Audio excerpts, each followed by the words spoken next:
I recently read Start With Why by Simon Sinek. It might actually be one of the best nonfiction books I've read to date. Stick around and I'll tell you all about it. Hey guys, Desirai Labra here, and I just want to start this video by apologizing for the really crappy lighting. As I mentioned in my previous video, there was an electrical fire in my house. We've been moving around back and forth. First we were in a hotel and now we're staying at an apartment. So if you notice lots of different backgrounds, that's why. But again, apologies. Bad lighting. I have sunlight coming from here, and then I have a desk lamp over here, but it's just not doing it over here. So being an educator for creative presentation, one of the more fun things that I get to do is watch lots of TED Talks. I love them all for different reasons, but one of the ones that struck a chord with me is How Great Leaders Inspire Action by Simon Sinek. A lot of what he talks about in this particular TED Talk, he goes on to elaborate in his book, Start With Why. The basis of this book and his founding idea is that people don't buy what you do, they buy why you do it. Simon illustrates this concept by using something he came up with called the golden circle. To help you visualize this a little better, it might be worth thinking about it as a target.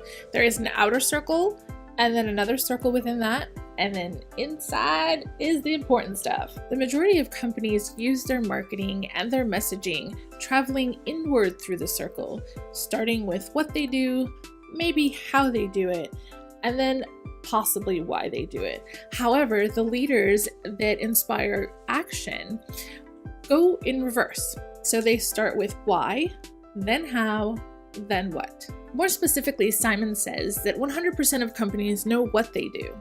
Again, we're at the outside of the circle here. He said some companies know how they do it. Then we're in the middle, but very few companies know why they do it. What is their belief? What is their cause?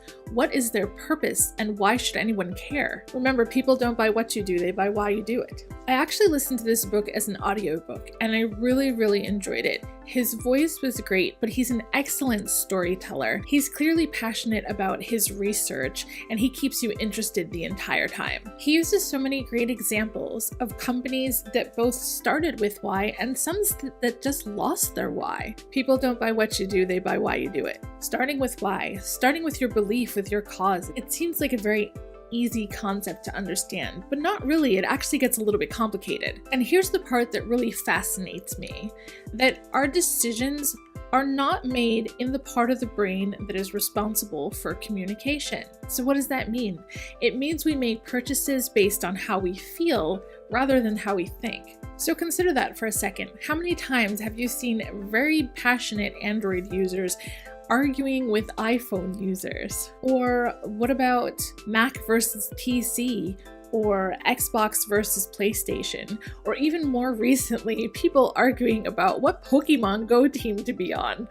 You can list out all the specifications and all the features and why logically things should be better, but people are going with their gut instinct because their decisions are an extension of them. I honestly did not expect to feel so intrigued by some of the stories and examples that Simon Sinek uses in his book Start With Why, but I was. He's done a great deal of research, and I really think this is one of the best nonfiction books I've read. I give it 5 out of 5 stars on Goodreads. Like I mentioned, I did listen to the audiobook, so if you have a chance to do that, I would suggest listening to the audiobook. However, despite having listened to the audiobook, I'm probably going to go ahead and pick up the book anyway because there was so many great quotes and just so much research and stories about different companies that I think it's worth having a hard copy as well. Something I think it's necessary to point out, though, that it's not a how-to book. So it's not going to help you plan out what your why is. It's just going to lay the foundation to explain why knowing your why, whether it be as a person or a company, is so important, and how that can help your company grow and establish loyal customers and fan base. I think the biggest compliment that I could pay Simon in this book is that it literally has changed the way I see the world. It's a game changer, so be sure to pick it up. What brand or company are you most loyal to? Let me know in the comments below. And as always, if you like this video, please be sure to like and subscribe below. Thanks for joining me, and see you next time.